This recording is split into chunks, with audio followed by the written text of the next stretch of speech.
Hi friends, welcome back to my channel. Today recipe వచ్చేసి vegetable upma. దీనికోసం అయితే రవ్వ, క్యారెట్, బంగాళదుంప, green peas, onion, tomato, next తాలింపులు, అదే పోపు దినుసులు అంటారు కదా. సో పచ్చిమిర్చి, అల్లం, కరివేపాకు, ఇవేనండి దీనికి కావాల్సిన ఇంగ్రీడియంట్స్. సో ఎలా చేసుకుందామో చూసేద్దాం. ఫస్ట్ అయితే కళాయి పెట్టేసుకొని ఆయిల్ వేసుకుందామండి ఉప్మాకు సరిపడగా. తర్వాత పోపు దినుసులు అయితే వేసుకుందాం.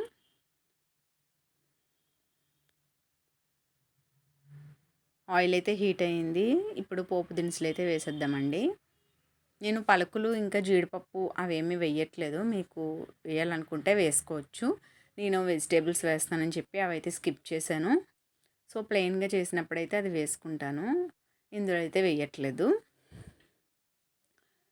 పోపు దినుసులు వేగిన తర్వాత పచ్చిమిర్చి, అల్లం, కరివేపాకు వేసుకోవాలండి. అల్లం మంచి ఫ్లేవర్ ఇస్తుంది ఈ ఉప్మాకి, చాలా బాగుంటుంది. సో అది వేసుకున్నాక ఆనియన్స్ అండి, కొంచెం సాల్ట్ వేసి అయితే మగ్గించేద్దాం దీన్ని. ఒక చిన్న ఆనియన్ తీసుకున్నాను. నార్మల్గా కాకుండా ఇలా వెజిటేబుల్స్ వేసి వేసుకుంటే చాలా బాగుంటుందండి ఉప్మా అనేది. సో బ్రేక్ఫాస్ట్కి అయితే చాలా బాగుంటుంది. చట్నీ కూడా ఏం అవసరం లేదు, డైరెక్ట్గానే తినొచ్చు. హెల్దీ కూడా వెజిటేబుల్స్, ఇంకా గోధుమ రవ్వ మంచిది. సో సాల్ట్ వేసి మగ్గించేద్దాము. ఒకసారి మూత పెట్టేసేద్దాం. దాని తర్వాత వెజిటేబుల్స్ వేసుకుందాం వన్ బై వన్. మీకు ఇంకా కావాలంటే ఇందులో కాలీఫ్లవర్ వేసుకోవచ్చు, క్యాప్సికమ్ వేసుకోవచ్చు, బీన్స్ వేసుకోవచ్చు. సో నా దగ్గర ఇవి ఉన్నాయి కాబట్టి నేను ఇవే వేసుకుంటున్నాను. బంగాళదుంప, క్యారెట్, గ్రీన్ పీస్. ఎక్స్ట్రాగా మీకు ఇంకా కావాలనుకుంటే వేసుకోవచ్చండి. ఆనియన్స్ అయితే వేగిపోయాయి. ఇప్పుడు పొటాటో వేసుకుందాం. సో తర్వాత క్యారెట్, స్మాల్ క్యారెట్ ఇంకా స్మాల్ పొటాటో తీసుకున్నాను. ఇంకా కొంచెం గ్రీన్ పీస్. ఇప్పుడు సీజన్ కదా, మనకి చక్కగా దొరుకుతాయి.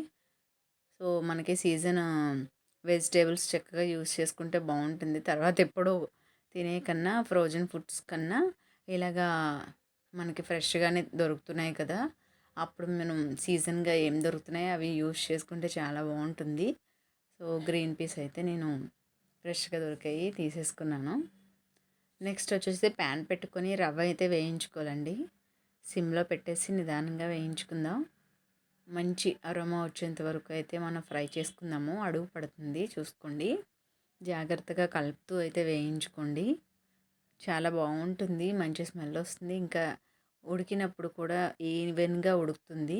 టేస్ట్ కూడా చాలా బాగుంటుందండి ఇలా రవ్వ వేయించుకుంటే.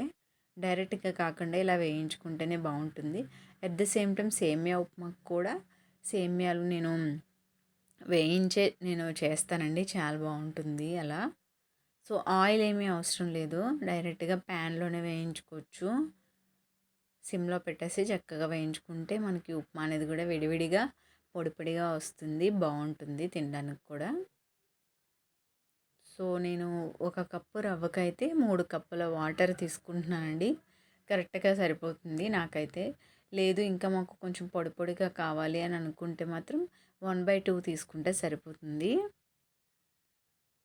మనం చక్కగా ఇలాగ ఆనియన్స్, వెజిటేబుల్స్ అది మగ్గేలోపు ఒక పక్కన ఇది రవ్వ కూడా వేయించేసుకుంటే సరిపోతుందండి. ఇలా వేయించుకొని పక్కకు తీసేసుకుందాము రవ్వ అనేది. ఒక్కొక్కసారి ఒక్కొక్క బ్రేక్ఫాస్ట్ చేస్తూ ఉండండి.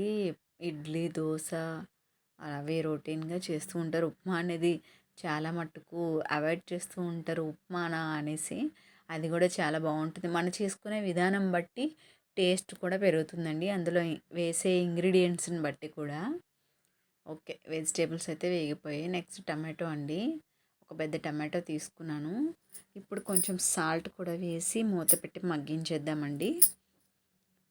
వెజిటేబుల్స్తో పాటు టమాటో కూడా కొంచెం మగ్గుతుంది. ఆ తర్వాత మనము ఎసరు వేసుకుందాము. ఒకసారి కలిపేసి మూత పెట్టేద్దాం.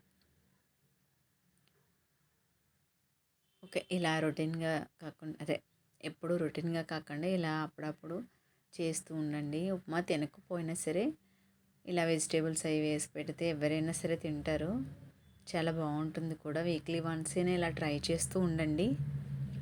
బయటన ఎప్పుడు టిఫిన్ తినేదే, ఇంట్లో అవ్వకపోతే బయటికెళ్ళి తింటూ ఉంటారు కదా! సో, మనమే ఇంట్లోనే హెల్తీగా చక్కగా చేసుకుంటే అది హెల్తీ బ్రేక్‌ఫాస్ట్ అవుతుంది. సో, నేను ఒక కప్పుకైతే 3 కప్పులు వాటర్ తీసుకున్నాను. దానికి సరిపడగా సాల్ట్ కూడా వేసేసుకుంటున్నాను. మూత పెట్టేసి మనము ఎసరనేది అదే ఎసరు బాయిల్ అయ్యేంత వరకు అయితే మనం మూత పెట్టి చేసేద్దాము.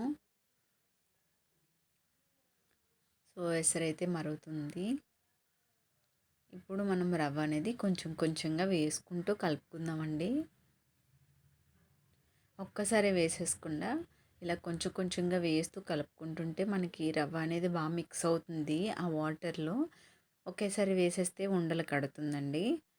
దానికి డైరెక్ట్‌గా వేసుకుంటే మనం ఎలా వేసినా ఉండలు కడుతుంది. మనం వేయించాం కాబట్టి ఉండలు కట్టడం అవ్వదు. సో, చక్కగానే మనకి ఇదవుతుంది. ఎందుకైనా మంచిది కొంచెం కొంచెంగా వేయించకపోయినా కూడా కొంచెం కొంచెంగా వేసుకుంటూ కలుపుకుంటేనే మనకు ఉప్మా అనేది సెట్ అవుతుంది.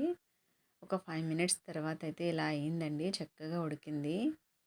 దీన్ని మనం సర్వింగ్ బౌల్‌లోకి అయితే తీసేసుకుందాం. ఈ వీడియో మీకు నచ్చిందని అనుకుంటున్నానండి. నేను పెట్టే ప్రతి వీడియోని కూడా ఫుల్‌గా చూసి, ఆ రెసిపీ మీకు నచ్చినట్లయితే ట్రై చేసి హ్యాపీగా తింటూ మీరు ఎంజాయ్ చేయండి. So, thank you for watching అండి. Bye bye. ఉప్మా రెడీ.